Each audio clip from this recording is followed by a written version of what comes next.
नमस्कार दोस्तों, आप सभी का स्वागत है हमारे यूट्यूब चैनल में। तो दोस्तों, आप देख सकते हैं हमारे पास एक चाइना का मदरबोर्ड है, जो चाइनीज़ मदरबोर्ड है, लोकल सेटों में लग के आते हैं। तो आज हम इसके बारे में बात करेंगे कि इसमें कितने सेक्शन होते हैं, उन सेक्शन का काम क्या होता है और इसमें कौन-कौन से वोल्टेज चाहिए इनको ऑन होने के लिए। तो आज हम इन सब चीज़ों पर बात करेंगे। तो सबसे पहले हम देखेंगे कि इसमें हमारा पहला सेक्शन जो है एसएमपीएस पावर सप्लाई सेक्शन। तो आप देख सकते हैं यहाँ से लेकर ये यहाँ तक, ये इतना हमारा हो गया पावर सप्लाई सेक्शन। किसी भी मदरबोर्ड को ऑन होने के लिए पावर सप्लाई की ज़रूरत होती है। वो डायरेक्ट बिजली से नहीं चलते हैं। उनको मोस्टली 12 वोल्ट, 24 वोल्ट, 18 वोल्ट, इन्हीं से ज़्यादातर मदरबोर्ड ऑपरेट होते हैं। तो ये मदरबोर्ड हमारा 12 वोल्ट से ऑपरेट हो रहा है। तो ये एसएमपीएस सप्लाई है हमारी। ये डायरेक्ट हमारे 220 वोल्ट एसी को कन्वर्ट करती है 12 वोल्ट डीसी में। उसके बाद आ जाते हैं दोस्तों इधर, ये इस डायोड से 12 वोल्ट की सप्लाई आउटपुट होगी। उसके बाद आ जाते हैं हमारा एक इसमें ड्राइवर सेक्शन है, जो बैक लाइट में मोस्टली टीवी में बैक लाइट जलाने के लिए होता है। तो ये हो गया हमारा ड्राइवर सेक्शन, जो बैक लाइट जलाने के लिए होता है। उसके बाद ये यहाँ से यहाँ तक हमारा हो गया मदरबोर्ड, जो एबी सिग्नल को आरएसडीएस सिग्नल में कन्वर्ट करके डिस्प्ले में या पैनल में भेजता है। उसके बाद आ जाते हैं, ये है हमारा ऑडियो सेक्शन, जो स्पीकर चलाने के लिए होता है। तो ज़्यादा तो इसमें कुछ नहीं है, 2-3 सेक्शन ही हैं। अब हम बात कर लेते हैं इसके वोल्टेज की। तो आप देख सकते हैं ये एसी इनपुट का जैक है, इसके थ्रू एसी इनपुट लेता है। ये पावर सप्लाई हमारी 220 वोल्ट एसी को 12 वोल्ट डीसी में कन्वर्ट करके इस डायोड के थ्रू आउटपुट करता है। तो ये सप्लाई के बारे में किसी और वीडियो में हम जानेंगे। और जब ये 12 वोल्ट की सप्लाई आउटपुट करता है, तब यही 12 वोल्ट की सप्लाई सबसे पहले इस ड्राइवर सेक्शन में जाती है। उसके बाद यही 12 वोल्ट की सप्लाई इस रेगुलेटर पे आती है, जो 12 वोल्ट इनपुट लेकर 5 वोल्ट बनाने का काम करता है।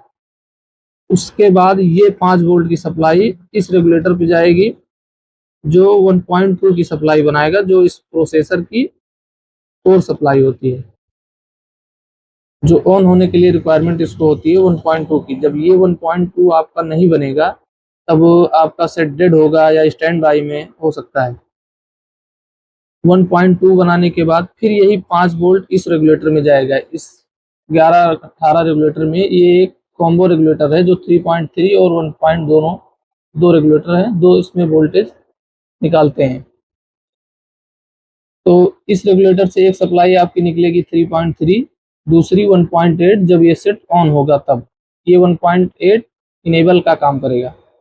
और इसमें से जो एक 3.3 की सप्लाई इस पिन से निकल रही है, ये आपकी जाएगी फ्लैश आईसी के 8 नंबर पिन पर, जो इसको प्रोग्राम देने का काम करता है। इस फ्लैश आईसी में प्रोग्राम डला होता है। अगर आपका सिर्फ ये डेड कंडीशन में आता है, तो सबसे पहले आप 12 वोल्ट की सप्लाई चेक करेंगे।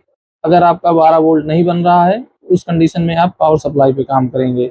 अगर आपका 12 वोल्ट बन रहा है, उसके तुरंत बाद आप इस रेगुलेटर पे 5 वोल्ट चेक करेंगे। अगर आपका 5 वोल्ट नहीं बन रहा है, तो इस रेगुलेटर को रिप्लेस करेंगे। उसके बाद इस रेगुलेटर पे आप शॉर्टिंग भी चेक करेंगे। उसके साथ रेगुलेटर निकालने के बाद इस पे शॉर्टिंग भी चेक करेंगे।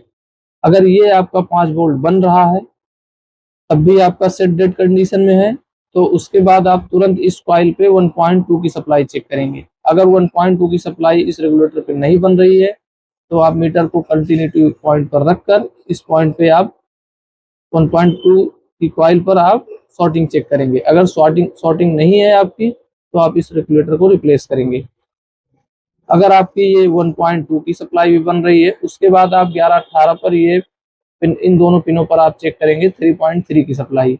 अगर 3.3 की सप्लाई भी आपकी नहीं बनेगी, तो आपका आईआर की लाइट नहीं जलेगी। इस कंडीशन में आपका सेट डेड रहेगा। तो ये आप 3.3 की सप्लाई देख सकते हैं। और अगर आपकी 3.3 सप्लाई बन रही है, उसके बाद सेट आपका 100% ऑन हो जाना चाहिए। अगर फिर भी नहीं ऑन होता है, तो आप ये 1.8 की सप्लाई चेक करेंगे। कई कंडीशन में क्या होता है कि 1.8 की सप्लाई जैसे आप ऑन करते हैं, पावर की प्रेस करते हैं, उसके बाद 1 सेकंड के लिए 1.8 वोल्टेज आता है, तुरंत विदिन सेकंड चला जाता है। तो इस कंडीशन में आपका प्रोसेसर फॉल्टी होता है, हॉट शॉट होता है, जिसके कारण ये 1.8 की सप्लाई ड्रॉप कर जाती है। तो दोस्तों इस बोर्ड में ज़्यादा कुछ तो है नहीं, तो यही छोटी छोटी सी बातें हैं जो हमने आपको बताई। अगर जानकारी अच्छी लगी हो तो आप हमारे चैनल को सब्सक्राइब कर सकते हैं, और आने वाली वीडियो में और भी हम इंटरेस्टिंग फॉल्ट लाएंगे आपके लिए। आने वाली वीडियो में हम इस पावर सप्लाई के बारे में बात करेंगे डिटेल में।